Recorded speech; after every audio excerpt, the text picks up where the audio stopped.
Bien-aimés en Christ, je vous salue dans le nom précieux de notre Seigneur Jésus-Christ. Nous continuons notre étude biblique sur le livre des Actes des Apôtres et aujourd'hui nous voyons Actes chapitre 8, versets 26 à 40. Le thème est intitulé « L'eunuque l'Éthiopien, un adorateur venu de loin ». C'est le thème qui a été choisi. Le thème, c'est « L'eunuque l'Éthiopien, un adorateur venu de loin ». Nous lisons à partir du verset 26 de Actes chapitre 8. Un ange du Seigneur s'adressant à Philippe lui dit, « Lève-toi et va du côté du midi sur le chemin qui descend de Jérusalem à Gaza, celui qui est désert. » Il se leva et partit. Et voici un Éthiopien, un eunuque, ministre de Candace, reine d'Éthiopie, et surintendant de tous ses trésors, venu à Jérusalem pour adorer. Alléluia. Vous voyez dans ce passage, il s'agit de Philippe l'évangéliste, qui est venu évangéliser après la persécution, la grande persécution, pour venir annoncer la nouvelle, la bonne nouvelle de Jésus-Christ. Et il y a eu beaucoup de conversions.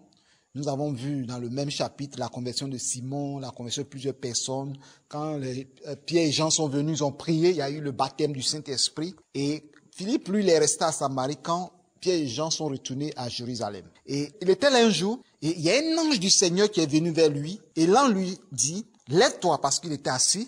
Et va du côté du midi, sur le chemin qui descend de Jérusalem à Gaza, celui qui est désert.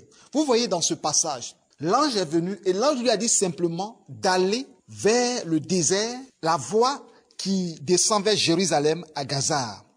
Et il s'est levé, et il a obéi, et il est parti. Vous voyez, quand Dieu nous parle, souvent nos questions que nous posons, ça fait que parfois le Seigneur ne continue pas l'œuvre avec nous. Parce qu'il savait que c'est le Seigneur. L'ange du Seigneur était au-devant de lui et l'ange lui a dit, lève-toi et va. Vous comprenez? Il y a des personnes aujourd'hui, quand Dieu leur parle, ces personnes vont commencer à se poser trop de questions. Mais quand vous lisez le passage, vous n'allez pas voir quelque part où Philippe lui a demandé, mais je vais aller faire quoi là-bas? Vous voyez? Mais il s'est levé et il est parti. Vous comprenez? La Bible déclare le verset 27, il se leva et partit. Donc Dieu veut que nous fassions son œuvre. Dieu veut que nous évangélisions. Dieu veut que nous prêchions. Dieu veut que nous rendons visite aux âmes. Vous comprenez? Et souvent, quand le Seigneur nous dit, va en tel endroit, on va se poser des questions et puis on va trouver des arguments pour dire, oh Seigneur, je suis fatigué. Moi-même, après-demain, je vais voir. Si Dieu t'a parlé, c'est qu'il y a une nécessité devant. Il y a quelque chose que Dieu sait que c'est toi qui peux régler ça. À l'instant là, ta position est une bonne position pour sauver une vie. Ta position est une bonne position pour sauver quelqu'un. Et quand vous lisez, et il est parti, il a trouvé un eunuque, l'Éthiopien. Alors que Jean, Pierre, ils sont partis à Jérusalem.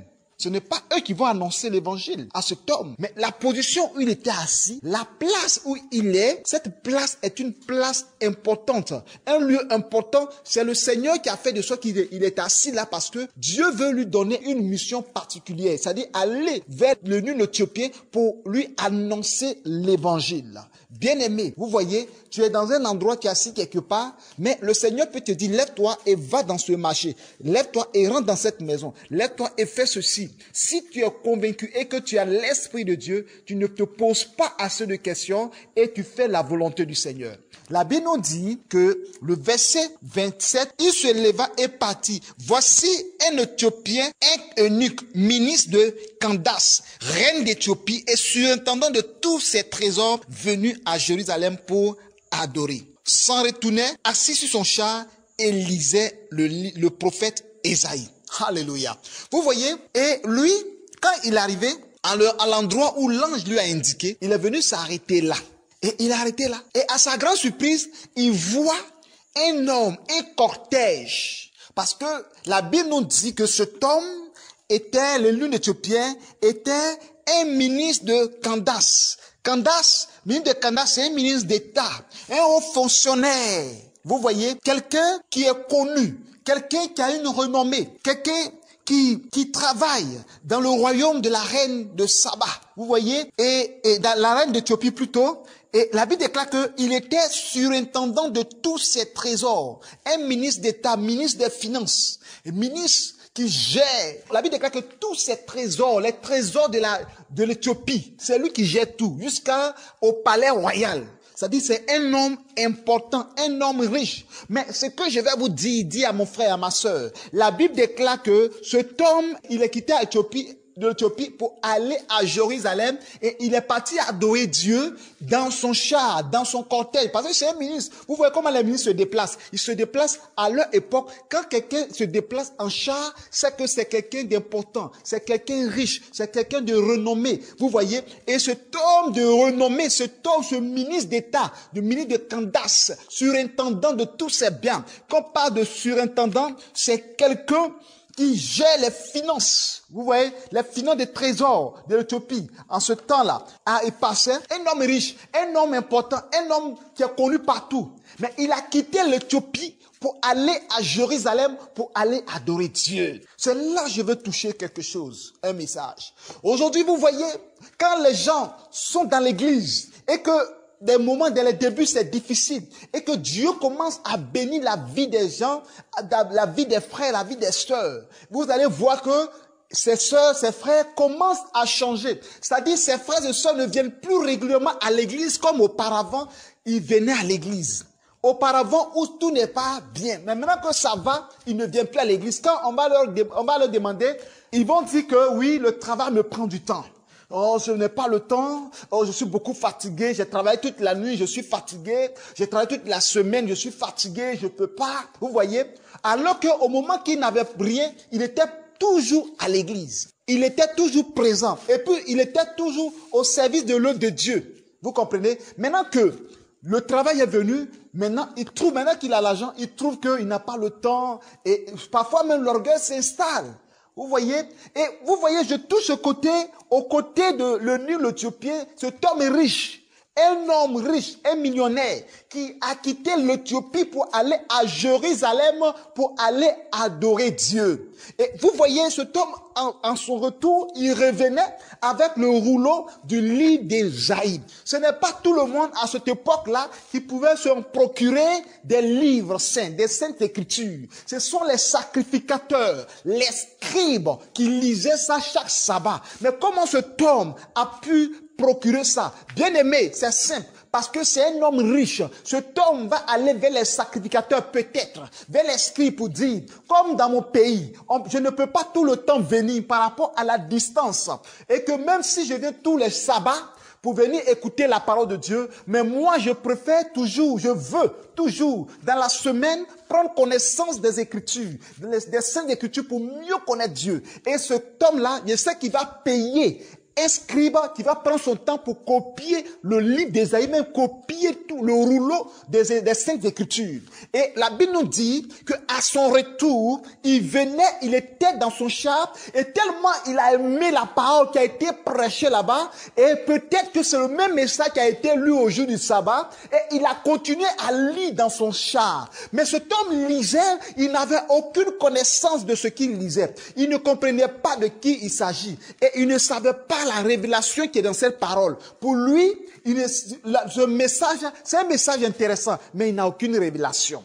Et pourquoi cet homme? Cet homme est un adorateur, cet homme riche qui aime Dieu, qui a quitté la reine d'Éthiopie, excusez-moi, qui a quitté la reine d'Éthiopie, qui a demandé une permission pour aller adorer Dieu. Aujourd'hui, il y a des frères et des sœurs qui sont dans les entreprises, qui ne peuvent même pas demander une permission à leur patron pour aller travailler, pour aller plutôt aller adorer Dieu, qui ne peuvent même pas demander une permission quelque part pour dire vraiment, patron, ce dimanche-là, je veux travailler, moi je veux travailler tous les jours, mais laisse-moi seulement le dimanche, pardon, je te supplie, je vais aller prier, je vais aller à l'église. Il y a des personnes qui savent qu'en demandant cela, auront la faveur, mais puisque maintenant, elles sont riches, elles ont l'argent, elles vont jamais demander à leur patron. Quand le pasteur va demander, dis non, je travaille les dimanches. Oh, mon travail me prend le temps. Mais comment cet homme s'est arrangé au jour du sabbat et s'est retrouvé à Jérusalem, cet homme riche? Et pourquoi le Seigneur va vraiment dire à Philippe d'aller vers la voie qui descend vers le désert à Gaza? Parce que cet homme riche, un homme important, un homme considéré dans son pays, un homme millionnaire qui prend plaisir à la parole de Dieu, mais qui n'a aucune révélation, qui n'a aucune connaissance. La Bible nous dit que l'ange de l'Éternel va dire à Philippe d'aller se positionner où cet homme va passer. Philippe ne savait pas pourquoi l'ange lui a dit d'aller s'arrêter au bord de la route. Et quand il s'est arrêté au bord de la route, quelque temps après, il voit quelqu'un qui vient avec un cortège, un char, et il voit quelqu'un qui passe. Mais écoutez, c'est quelqu'un de grand. Il ne peut pas s'approcher comme ça pour lui dire, mais monsieur, mais le Seigneur ne lui a rien dit. Mais il dit de s'arrêter. L'homme dit de s'arrêter là simplement. Et lui, quand il va s'arrêter là, vous allez voir que le Saint-Esprit aussi va rentrer en action. Vous voyez?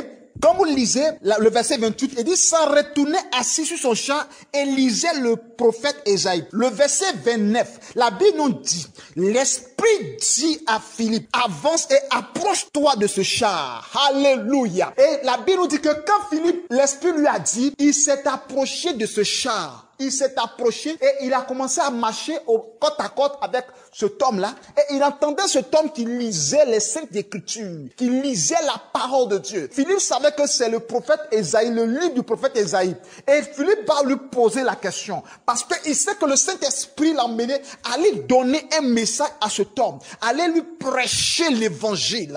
Et lorsqu'il s'est approché de ce char, Philippe, au verset 30, va dire quoi? Philippe a couru et entendit l'Éthiopien qui lisait le prophète Ésaïe. Il lui dit, comprends-tu ce que tu lis? Alléluia.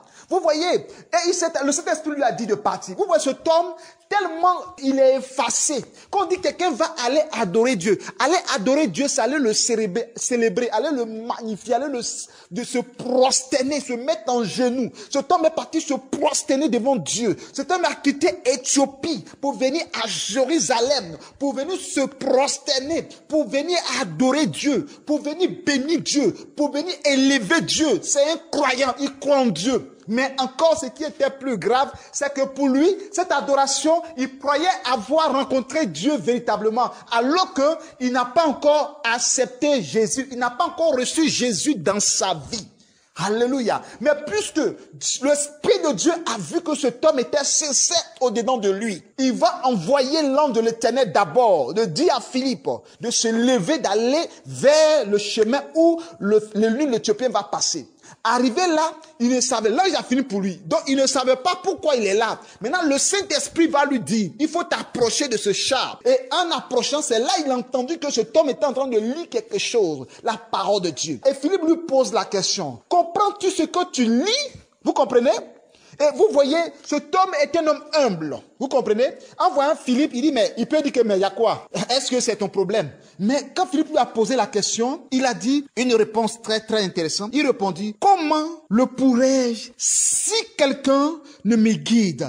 Et il invita Philippe à monter et à s'asseoir avec lui. Bien aimé, ce message est tellement profond. Vous voyez, aujourd'hui, nous ne voulons pas faire l'œuvre de Dieu tel que Dieu veut. Mais quand nous obéissons à la voix de Dieu, nous obéissons à la voix de l'ange de Dieu. Quand Dieu envoie son ange et qu'il nous parle, que nous écoutons. Quand l'Esprit de Dieu nous parle et que nous obéissons.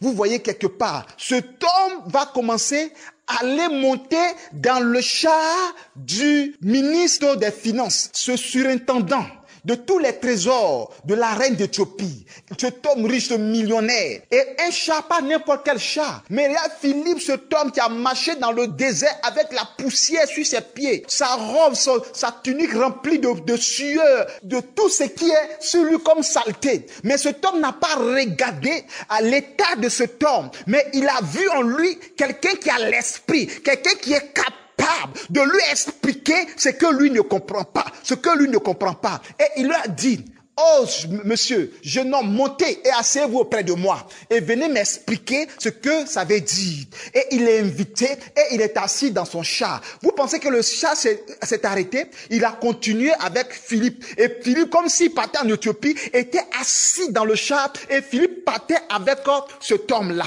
Et il parlait, il écoutait la parole du Seigneur. Écoutez ce qui va se passer. Avant de continuer encore, je vais vous dire une chose, mes frères et sœurs. Nous qui faisons l'œuvre du Seigneur, nous qui faisons l'œuvre du Seigneur avec sincérité, si tu fais l'œuvre de Dieu avec sincérité, ton message, ta manière de faire l'œuvre du Seigneur va t'emmener loin, va t'amener à t'asseoir avec les grands, va t'amener à t'asseoir avec des ministres, va t'amener à t'asseoir avec des présidents, va t'amener à voyager. L'évangile peut te faire voyager parce que les gens auront besoin de toi dans leur pays. Les gens auront besoin de toi pour des conférences. Les gens auront besoin de toi pour des délivrances. Les gens auront besoin de toi pour des enseignements. C'est ainsi que Philippe a été invité à s'asseoir dans le char de l'homme riche, de ce surintendant, ce ministre de Candace, de la reine d'Éthiopie. Alléluia. Et quand il est monté, maintenant Philippe va exercer ministère. Le passage de ces 32, le passage de l'écriture qu'il lisait était celui-ci. Il a été mené comme une brebis à la boucherie et comme un agneau muet devant celui qui le tond. Il n'a point ouvert la bouche. Dans son humiliation, son jugement a été levé. Et sa postérité qui la dépendra, c'est sa vie. Car sa vie a été retranchée de la terre. Verset 34. L'eunuque dit à Philippe, je te prie, de qui le prophète parle-t-il ainsi? Est-ce de lui-même ou de quelqu'un d'autre? Alléluia. Nous allons prendre le livre d'Ésaïe même, le chapitre 53. Bien aimé, quand nous lisons dans le livre d'Ésaïe chapitre 53, vous allez voir que c'était ce passage que l'eunuque l'Éthiopien lisait. Quand je lis Ésaïe 53, verset 1, qui a cru à ce qui nous était annoncé? Qui a reconnu le bras de l'Éternel? Il s'est levé devant lui comme une faible plante, comme un rejeton qui sort d'une terre desséchée. Il n'avait ni beauté ni éclat pour attirer nos regards et son aspect n'avait rien pour nous plaire. Méprisé et abandonné des hommes, homme de douleur et habitué à la souffrance, semblable à celui dont on détourne le visage. Nous l'avons dédaigné, nous n'avons fait de lui aucun cas. Cependant, ce sont nos souffrances qu'il a portées, c'est de nos douleurs qu'il s'est chargé et nous l'avons considéré comme puni, frappé de Dieu et humilié. Mais il était blessé pour nos péchés, brisé pour nos iniquités. Le châtiment qui donne la paix est tombé sur lui. Et c'est par ses maîtrissures que nous sommes guéris. Nous étions tous errants comme des brebis, chacun suivait sa propre voie. Et l'Éternel a fait retomber sur lui l'iniquité de nous tous. Il a été maltraité et opprimé. Et il n'a point ouvert la bouche, semblable à un agneau qu'on mène à la boucherie, à une brebis muette devant ceux qui l'attendent. Il n'a point ouvert la bouche. Nous sommes au verset 8 de Ésaïe 53. Il a été enlevé par l'angoisse et le châtiment. Et parmi ceux de sa génération qui a cru qu'il était retranché de la terre des vivants et frappé pour les péchés de mon peuple. On a mis son sépulcre parmi les méchants, son tombeau avec le riche, quoiqu'il n'eût point commis de violence et qu'il n'y point de fraude dans sa bouche. Il a plu à l'Éternel de le briser par la souffrance. Après avoir livré sa vie en sacrifice pour le péché, il verra une postérité et prolongera ses jours. Et l'œuvre de l'Éternel prospérera entre ses mains. À cause du travail de son âme, il rassasiera ses regards par sa connaissance. Mon serviteur justifiera beaucoup d'hommes et il se chargera de leurs iniquités. Verset 12, c'est pourquoi je lui donnerai sa part avec les grands. Il partagera le butin avec les puissants parce qu'il s'est livré lui-même à la mort et qu'il a été mis au nombre des malfaiteurs parce qu'il a porté les péchés de beaucoup d'hommes et qu'il a intercédé pour les coupables. Bien-aimés, voici le passage que l'eunuque l'Éthiopien lisait, Ésaïe 53. Je voulais que vous lisiez Ésaïe 53 parce que cet homme avait ce rouleau dans sa main et il lisait, mais il ne comprenait rien. Il ne savait pas de qui il s'agit. Alors, verset 35, Philippe ouvrant la bouche. Amen. Je vais lire le verset 34. Il dit, l'eunuque dit à Philippe, je te prie, de qui le prophète parle-t-il ainsi? Est-ce de lui-même ou de quelqu'un autre? Je parle de Actes chapitre 8, verset 34. Nous sommes verset 35.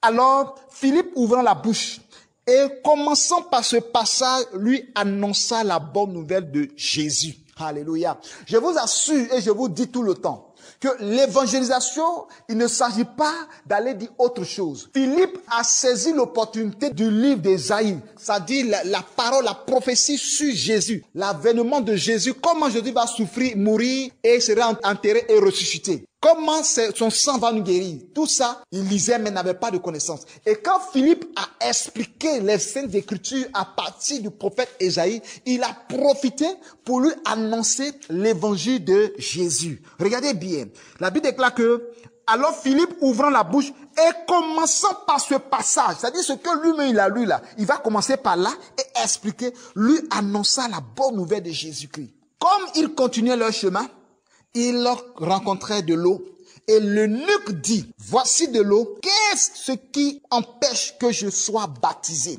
Alléluia. Vous voyez, lorsqu'une personne accepte Jésus, la personne doit passer par les eaux de baptême. Et si cet homme a eu le courage de dire à Philippe, baptise-moi, c'est parce que Philippe lui a parlé du baptême, de baptême d'eau dans l'évangélisation, dans la bonne nouvelle. Quand on parle d'annoncer la bonne nouvelle de Jésus, c'est de dire à quelqu'un, de lui présenter le salut éternel. Et le salut éternel se développe par plusieurs choses, par plusieurs passages, en parlant de baptême d'eau, en parlant de la repentance, en parlant du pardon des péchés, en parlant de la mort et de la résurrection, en parlant de l'enlèvement, en parlant du nom de celui qui accepte Jésus, qui s'est inscrit dans le livre de vie. Et cela veut dire que quand ton nom est écrit dans le livre de vie, tu meurs, tu vas au ciel. Parce que ton nom est dans le livre de la vie éternelle. Et quand vous lisez la Bible, vous allez voir que quand les apôtres étaient partis chasser les démons, dans le livre de Luc chapitre 10, la Bible déclare que quand ils venaient, ils ont dit à Jésus que les démons nous sont soumis en ton nom. Et Jésus a répondu que je voyais Satan tomber du ciel comme un éclair. Donc les apôtres étaient tellement contents que ils ont eu les démons leur sont soumis alors que eux ils se réjouissaient de ça. Les apôtres étaient tellement contents de ce que les démons sont soumis à leur autorité, à leur parole, et les démons quittaient des corps, il y a eu des guérisons, il y a eu des délivrances, il y a eu tellement de choses, ils étaient contents et ils se réjouissaient de ça. Et Jésus leur dit, ne vous réjouissez pas parce que les démons vous sont soumis, mais réjouissez-vous plutôt parce que vos noms sont inscrits dans le livre de vie, dans le livre du royaume céleste. C'est ce qui est important. Aujourd'hui, les gens font le ministère, nous faisons le ministère. Nous voulons voir beaucoup de miracles. Nous voulons voir beaucoup de choses. Et les gens viennent à l'église pour recevoir Jésus, pour que Jésus guérisse, pour que Jésus les délivre, pour que Jésus les bénisse. Et c'est ce que les gens cherchent plus. Or, Jésus, c'est pas ce que le Seigneur veut. Les démons vous sont soumis, et ça, c'est pas un problème. Mais ce qui est important, retirez-vous plutôt parce que vos noms sont inscrits dans le livre de vie. Et aujourd'hui, dans l'église, les gens, au lieu de chercher la vie éternelle, au lieu de chercher ce qui ne périt point, ce qui vit éternellement, les gens cherchent les choses autour de nous. La guérison, Dieu donne. La délivrance, Dieu donne. La bénédiction, Dieu donne. Mais il y a des personnes, lorsqu'elles sont à l'église, qu'elles ne voient pas ce qu'elles veulent, elles quittent l'église. Elles quittent la parole de Dieu. Parce que c'est ce qu'elles veulent. Elles veulent que ça arrive dans leur vie. Parce que c'est le mariage que je veux, tel que mon mariage n'a pas eu lieu, moi je ne viens plus à l'église. Si moi je n'ai pas été délivré cette année, je ne vais plus à l'église. Si cette année je n'ai pas eu du travail, je ne vais plus à l'église. Si cette année je n'ai pas eu telle femme, je fais plus l'œuvre de Dieu. Beaucoup de choses, je ne peux pas tout citer. Et des personnes, après avoir prié, sont pas, si je ne suis pas guéri, c'est que c'est pas la peine. C'est que Dieu là, en tout cas, moi je vais aller partout où je peux avoir ma délivrance, où je peux avoir vraiment ma restauration, où il y a du travail. Donc, s'il faut que je touche à n'importe quoi pour réussir, je vais le faire. Il y a des gens comme ça qui disent des choses comme ça. Je dis, ne vous réjouissez pas pour le mariage que vous avez eu. Ne vous réjouissez pas parce qu'aujourd'hui vous avez eu de l'argent. Ne vous réjouissez pas parce que vous avez eu du travail. Ne vous réjouissez pas parce que tu es guéri. Ne vous réjouissez pas. Réjouissez plutôt parce que vos noms sont inscrits dans le livre de vie. Parce que Jésus veut que, en plus de la délivrance, en plus de la guérison, que leur nom soit inscrit dans le livre de vie et que vivent éternellement dans la vie éternelle. Parce que le plus grand bonheur, la plus grande joie est dans le royaume à venir. Dans l'évangélisation, il a annoncé la vie éternelle. Il a annoncé la rémunération, c'est-à-dire le cadeau, les dons, ce que Dieu va nous donner, les œuvres qui nous suivront dans le royaume des cieux, c'est-à-dire nos récompenses au ciel. Et l'évangile, il y a ça dedans. Tu annonces aux gens que, après avoir souffert sur cette terre ou travaillé pour Dieu, et quand tu vas sur Jésus-Christ, même si sur cette terre tu n'as pas eu de maison, au ciel tu auras ta maison au ciel. Au ciel tu auras ta bénédiction. Au ciel tu marcheras dans les rues en or. Au ciel tu mangeras l'arbre de vie. Au ciel tu seras à la même table que Jésus. Au ciel tu verras Dieu face à face. Au ciel tu verras les anges. Au ciel tu verras la grandeur de Dieu. Au ciel il n'y aura plus de mort. Au ciel il n'y aura plus de cris. Au ciel il n'y aura plus de pleurs. Au ciel il n'y aura plus plus de maladie. Au ciel, il n'y aura plus de souffrance. Au ciel, c'est la paix éternelle. Au ciel, c'est la joie éternelle. Au ciel, c'est l'abondance. Tout ce dont nous avons besoin. Au ciel, nous vivrons dans la joie éternelle. Au ciel, nous serons dans l'abondance. Nous ne mourrons plus jamais. Plus de deuil. Pas de pharmacie au ciel. Pas d'hôpital au ciel. Pas de roi où tu vas partir souffrir. Pas de pensée, pas de jalousie, pas de stress, pas de chagrin. Au ciel, c'est la vie. Au ciel, c'est la joie. Réjouissez-vous plutôt pour ces choses-là. C'est pourquoi Jésus a dit, je m'en vais au Père, vous préparez des places. Et là où je serai, vous y serez aussi. Donc, bien aimé ce message. Si le nul Éthiopien, cet homme riche, a accepté de se faire baptiser et de suivre Jésus, avec toute sa richesse, c'est qu'il a reçu l'évangile. Quand on dit que quelqu'un a reçu l'évangile, ce n'est pas de dire à quelqu'un, viens à Jésus, tu auras un mari. Viens à Jésus, tu auras du travail. Viens à Jésus, tu auras ceci. Faut lui dire, il vient à Jésus, il sera sauvé. Il vivra éternellement avec Jésus. Après la mort, il sera ressuscité quand la trompette va sonner. S'il n'est pas mort que la trompette sonne, il sera enlevé. Et il va rencontrer le Seigneur dans les airs. C'est ce que l'Église, le Seigneur attend de nous dans l'évangélisation. Le Seigneur attend de nous dans la parole du Seigneur. Bien-aimés, nous devons comprendre cela. Parce que c'est si important aujourd'hui qu'il y a des personnes, même qui sont peut-être dans le groupe, et après avoir prié certaines choses, on ne voit plus rien. On dit, bon, je suis dans le groupe, je ne vois rien. Bon, je quitte le groupe. Il y a des personnes comme ça. J'ai des personnes comme ça. Et non, je quitte le groupe, bon, je me sens plus. Mais je me sens plus. Et puis, mais écoutez, un endroit où tu reçois la parole, un endroit où tu reçois la parole de Dieu, c'est plus qu'un endroit où tu vas passer, aller pleurer, aller chercher solution ailleurs, à gauche, à droite. Reste attaché à la parole. Et plus tard, tu verras la gloire de Dieu. Alléluia. Et quand nous lisons la parole de Dieu, et nous voyons ceci. La Bible nous dit que lorsque ils sont arrivés au verset, nous sommes au verset 37. Amen. Philippe dit, si tu crois, parce qu'il veut se faire baptiser, il a dit comment? Et l'eunuque a dit quoi? Comme ils continuaient leur chemin, ils rencontraient de l'eau. Et l'eunuque dit, voici de l'eau. Qu'est-ce qui empêche que je sois baptisé? Alléluia. Parce qu'il a parlé du baptême. Il a parlé du baptême des gens. Il a parlé comme des gens qui ont été baptisés. Et sur le chemin, il parlait, et du coup, il voit de l'eau. Vous voyez, dans le désert, on appelle ça oasis. C'est-à-dire des endroits où il y a de l'eau qui reste quelque part comme un petit lac. Et il dit, mais voici de l'eau, Philippe. Moi, il faut me baptiser aussi. Si c'est pas là que je dois rencontrer, je dois aller au ciel après la mort. Mais là, Philippe, il faut me baptiser. Et la Bible nous dit quoi? La Bible, Philippe va prendre la parole pour dire, Philippe dit, si tu crois de tout ton cœur, cela est possible. Le L'eunuque répondit, je crois que Jésus-Christ est le Fils de Dieu. Alléluia! Gloire à Jésus-Christ de Nazareth. Si cet homme a dit que Jésus-Christ est le Fils de Dieu, c'est que Philippe lui a dit que Jésus est le Fils de Dieu. Et il a démontré par les signes d'Écriture que Jésus-Christ est le Fils de Dieu. Et Eunuque l'Éthiopien a accepté Jésus. Et là, il a été baptisé. Bien-aimés, nous continuons. Quand nous lisons le verset 38, il fit arrêter le char. Philippe et l'eunuque descendirent tous deux dans l'eau et Philippe baptisa l'eunuque. Bien aimé, il est en train de pleuvoir, quelle que soit la grâce de Dieu. C'est pourquoi vous entendez un peu le bruit, mais je vais continuer quand même. Et la Bible déclare que le verset 38, il descendit dans l'eau et Philippe le baptisa. Ils sont sortis du char, ils sont descendus du char. Il a dit, oh stop, arrêtez le char. Et il est descendu à Philippe et Philippe l'a baptisé. Le verset 39, il fut sorti de l'eau, l'Esprit du Seigneur enleva Philippe. Et l'eunuque ne le vit plus, tandis que joyeux, il poursuivit sa route. Philippe se trouva dans Azote, d'où il alla jusqu'à Césarée, en évangélisant toutes les villes par lesquelles il passait. Alléluia. Après le baptême, au moment dès qu'il est sorti de l'eau, en même temps, Philippe a disparu sous ses yeux. Il regarde à gauche, il ne voit plus Philippe. Il regarde à droite, il ne voit plus Philippe. Il demande à ceux qui sont autour de lui, il dit, mais vous ne l'avez pas vu? On dit non, il a disparu.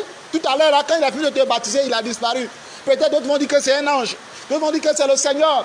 Alors que Philippe était un être humain. L'Esprit de Dieu l'a pris et l'a déposé à Azote. Alléluia. Et il a continué son chemin à Césarée. Et toutes les villes qu'il passait, il annonçait l'évangile. Bien aimé, pourquoi l'Esprit de Dieu l'a enlevé? Parce que cet homme riche était capable de lui donner l'argent. Cet homme riche était capable de lui donner un char. Cet homme riche était capable de lui donner le confort. Et cela peut amener le cœur de Philippe à changer d'avis. Ou cet homme un peu le contraint à l'amener à l'Éthiopie Éthiopie, alors que sa mission n'est pas finie à Césarée, à Judée, Samarie, sa mission n'est pas finie à Azote. Et la Bible déclare, l'Esprit de Dieu l'a soulevé, et l'Esprit de Dieu l'a déposé à Azote. Et quand il y avait Azote, il a annoncé l'évangile à Azote. Et après Azote, il a commencé à marcher maintenant à pied. Oh, le chrétien, quand Dieu fait quelque chose dans ta vie, tu veux que tout le temps, il n'a qu'à commencer à faire la même chose. Dieu n'est pas un Dieu qui fait les choses tout le temps. Il fait une fois parce que l'occasion s'est présentée. Il veut que l'homme passe par l'occasion physique aussi. Philippe pourrait dire maintenant que j'ai fini pour Azote, soulève-moi et dépose-moi à Césarée. Après Césarée, il va dire que comme j'ai fini à Césarée, je vais aller retrouver les Pierre et Jean à Jérusalem. Esprit de Dieu, soulève-moi et dépose-moi à Jérusalem. C'est pas comme ça l'œuvre du Seigneur. Le Seigneur sait pourquoi l'Esprit, c'est pourquoi il l'a soulevé. Parce qu'il sait qu'en ce moment-là, il veut donner gloire en son nom. Il veut montrer aux gens de ces personnes que lui, l'Esprit de Dieu aussi est puissant pour faire l'enlèvement des hommes. Parce que les gens ont le pouvoir mystique. Il peut disparaître. Ils ont le pouvoir maléfique. Il peut disparaître. Alors dans ce passage, Dieu veut nous montrer qu'il est capable de faire disparaître quelqu'un par l'Esprit de Dieu. Et c'est possible. Et la Bible nous dit que d'Azote, il a marché cette fois-ci pour aller à Césarée. À Césarée, il a annoncé l'évangile. Toute la vie qu'il racontait, il a annoncé l'évangile. Bien-aimé, le Seigneur te parle. Le Seigneur veut que tu évangélises. Le Seigneur veut que tu apportes la parole du Seigneur. Regarde cet homme, le nul Éthiopien, le ministre de Candace. De Candace, cet homme, se retenant de tous ses trésors, qui quitte à Éthiopie et qui va jusqu'à Jérusalem pour aller se prosterner pour adorer Dieu. Lorsque tu es dans la maison de Dieu et que tu disposes ton cœur pour l'adorer véritablement, Dieu envoie son ange vers toi. Dieu envoie son esprit vers toi. Il envoie des hommes vers toi. Il envoie des personnes pour venir t'aider, pour t'orienter, pour venir t'enseigner, pour venir t'encadrer. C'est pourquoi Dieu t'a fait grâce d'écouter cette parole. Parce que Dieu veut changer ton état de vie, veut changer ta manière de faire, veut changer ta manière de marcher, de lire la Bible, ta compréhension, la compréhension de la parole de Dieu. Dieu veut faire tomber les écailles de tes yeux. Dieu veut ouvrir ton esprit, ton entendement pour comprendre les signes des Écritures. Dieu veut que ta vie chrétienne, tu deviens un chrétien encore plus dans la perfection. Et que Paul disait, ce n'est pas parce que j'atteins la perfection, mais je fais une chose, oubliez ce qui est en arrière, mais portant mes regards sur en avant. Oh bien-aimé, porte tes regards sur Jésus. Et lorsque tu parles la parole de Dieu, parle de Jésus autour de toi, parle de Jésus autour de tes frères, parle de Jésus dans ton quartier, dans ton travail, partout où tu arrives, annonce l'évangile. La Bible déclare que Philippe annonçait abondamment l'évangile. Partout il arrive, il annonce l'évangile. Lorsque tu annonces l'évangile, les anges sont avec toi. C'est pourquoi, à cause de l'évangile, l'ange est avec Philippe. L'esprit reste avec ceux qui annoncent l'évangile. L'esprit de Dieu accompagne tous ceux qui annoncent l'évangile pour les conduire, pour les guider. Soyez richement bénis et que la grâce de Dieu soit sur vous. Nous allons continuer encore demain. Nous allons toucher Actes chapitre 9. Soyez bénis, que Dieu soit avec vous. Shalom. C'était votre serviteur, le prophète Paul-Moïse d'Oliveira. Tous ceux qui veulent intégrer le groupe pour recevoir les enseignements, je réponds au plus 225 07 08 47 00 60. Numéro WhatsApp plus 225 07 08 47 00 60. Je suis de la Côte d'Ivoire. Que Dieu vous bénisse et que la grâce de Dieu soit sur vous. Shalom à vous.